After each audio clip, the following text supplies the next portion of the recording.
Oh sure, it's actually a really interesting case study. So thing 1, Soul Calibur 6 is the third best-selling Soul Calibur of the entire Soul Calibur series. Sales were only down compared to Soul Calibur 4 and Soul Calibur 2. And while a lot of fighting game fans might say that Soul Calibur is a failure, Soul Calibur 6 was a success. From a business standpoint, it was great. It also garnered a lot of interest in the series. So what are the things that it did wrong? Well, one of the things that Soul Calibur did well, especially games like Soul Calibur 2 and Soul Calibur 4, the best-selling Soul Caliburs in the series, was they were, at their base, pretty simple.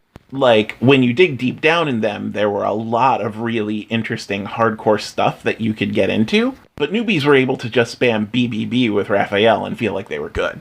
They didn't have to worry about a lot of these other mechanics. Soul Calibur 5 kind of started doing something weird with the mechanics. They ended up introducing a meter, they ended up changing a lot of the core ways that the game was played, and now the people who used to think that Soul Calibur was simple, even if it actually wasn't, feel like they can't get a leg up on other people unless they know how to do supers and take advantage of these other mechanics the system has.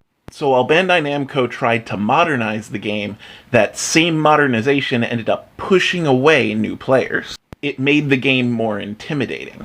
I've said before, a lot of being accessible to new players comes down to psychology, and newer entries in the series, like Soul Calibur 5, both looked dumbed down to veterans and looked intimidating to newbies, and that's a combination you never want to have. Soul Calibur 5 also took out a lot of the traditional Soul Calibur faces, and that actually matters a lot. Appearance matters a lot. Think about why MVCI failed. Even if mechanics are the same, people, both newbies and veterans alike, end up identifying with familiar faces, familiar designs, familiar story elements. And removing that made the series take a big hit.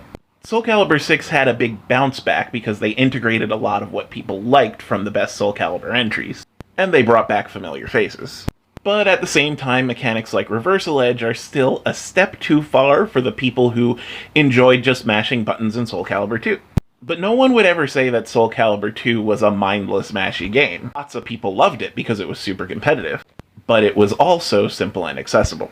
I think that if Soul Calibur is going to really bounce back, which, I mean, it's debatable that it needs to, because once again, Soul Calibur 6 was the third best-selling in the series, Bandai Namco is going to have to examine what parts of the gameplay system are appealing to both new players and veterans alike. And in my opinion, I think that's the 3D combat, specifically the 8-way run system and how it interacts with simple strings. I actually think this attempt to modernize and add new mechanics is alienating a lot of people, especially new players. And without new players, there's not new competition, and that makes hardcore players drop off quicker because it feels like the game dies quicker.